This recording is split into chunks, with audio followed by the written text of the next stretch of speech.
ఇక్కడ చూస్తుంటే నోరు తెచ్చుకొని చూడాలని అనిపిస్తుంది. ఏం చూడాలి, ఎలా ఉండాలి, ఏంటనేది నాకు అర్థం కావట్లేదు. బేసిక్గా ఎవరైనా సరే ఇక్కడికి వచ్చిన తర్వాత అవాక్ అవుతారు, మన నెల్లూరులో ఇంత పెద్ద షోరూమ్ పెట్టారా అని. సో ప్రస్తుతం అయితే మీరు చూస్తుంది లైటింగ్, ఇది అవుట్డోర్ పార్క్ ఏదైతే ఉంటుందో ఆ పార్క్ లైటింగ్ అనమాట.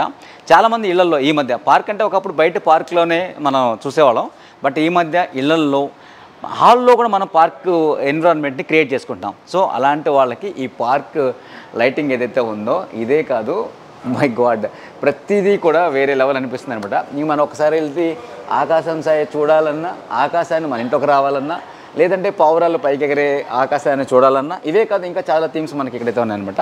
ఇంకా ఈ గ్రీనరీ పార్క్ ఏదైతే ఉందో, సో మనం హాల్లో కానీ లేదంటే పార్క్ ఏదైతే అనుకుంటామో అక్కడ కానీ మనం పెట్టుకోవడానికైతే చాలా ఉంది. ఇకపోతే మన ఫ్లవర్ వాజులు పెట్టుకోవడానికి కొన్ని పార్ట్స్ వాడుతుంటాం కదా, ఈ పార్ట్స్లో కూడా మనకి నెల్లూరులో ఎక్కడ తిరిగినా సరే ఈ సైజ్ పార్ట్స్ అయితే మనకి ఎక్కడ అవైలబిలిటీలతో ఉండవు. సో ఇక్కడ కేవలం పార్ట్సే కాదు, అండ్ ఫ్లవర్ డెకరేషన్ కానీ యాజ్ యూజువల్ చాలా డిఫరెంట్గా అనిపించింది. ఒక్కొక్క ఫ్లోర్ ఒక్కొక్క థీమ్తో శ్రీవారి ఇంటీరియర్ థీమ్ పార్క్ అయితే రెడీ చేశారు.